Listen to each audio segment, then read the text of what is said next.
3 meal planning apps to help you eat better. 1. Cook Smarts. Cook Smarts isn't so much a meal planning app as it is an entire meal planning service.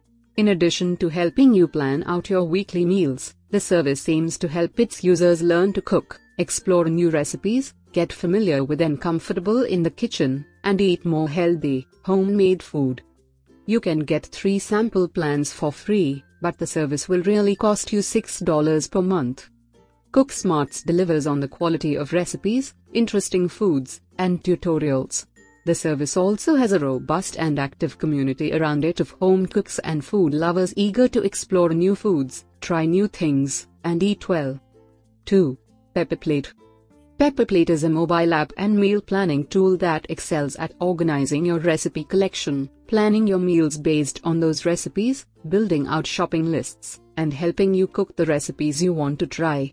It's available for free on the web, on iOS, Android, Windows Phone/Windows RT, Nook, and Kindle devices.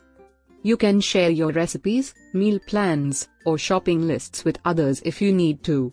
When you're ready to cook, Pepperplate will walk you through the recipes, complete with cooking timers to help you stay on top of simmering or baking food. 3. Paprika. Paprika is a recipe manager for iPhone, iPad, OS X, Android, Kindle, and Windows devices. There's no web interface, so you'll have to use the apps, but it is great at keeping your recipes neatly organized and collected. The app also has a built-in meal planning tool that helps you build monthly menus, or weekly, whichever you prefer, based on the recipes you've saved, or what you'd like to eat. It's surprisingly powerful, but it will set you back $5 for each mobile device you want to use it with. So these are the 3 meal planning apps to help you eat better.